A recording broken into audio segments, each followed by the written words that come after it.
At yan na nga, bumulagta sa harap natin ang pagkarami-rami at ilang piraso rin yan ng ating poste ng ating Balele Road street lights na magmumula sa Central hanggang doon sa may what we call this, makalampas ng Balele Gym, ang Taguyan. Ayan.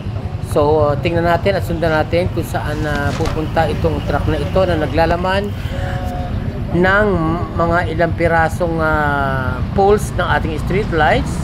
At ito yata, kung di ako nagkakamali, magpapapihit dyan sa may duluhan dyan at babalik at ibabagsak at ibabagna or ididiskarga yung mga poste ng ating Balele Road street lights doon sa may Central. At kumbaga nagkuha tanong muna kay Kapitan dahil nandito siya sa ating stoplight or what we call this checkpoint area.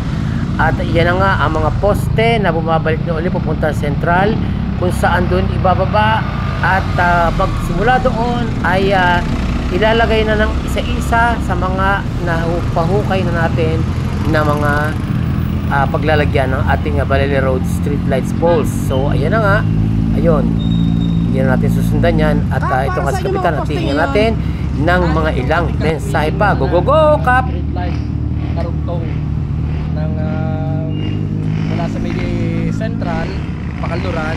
Titingnan natin kasi tatlong piraso ang may kakabit.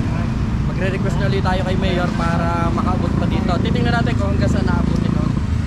Yung kasi hindi rin nakikipag-intindihan sa akin yung gagawa. Hindi ko alam kung paano ginawa nila sa pag-ukay. Malalaman ko na lang kapag kinabit na nila. So at least mauunti-unti natin to hanggang Kanluran. So abangan na lang natin. Okay.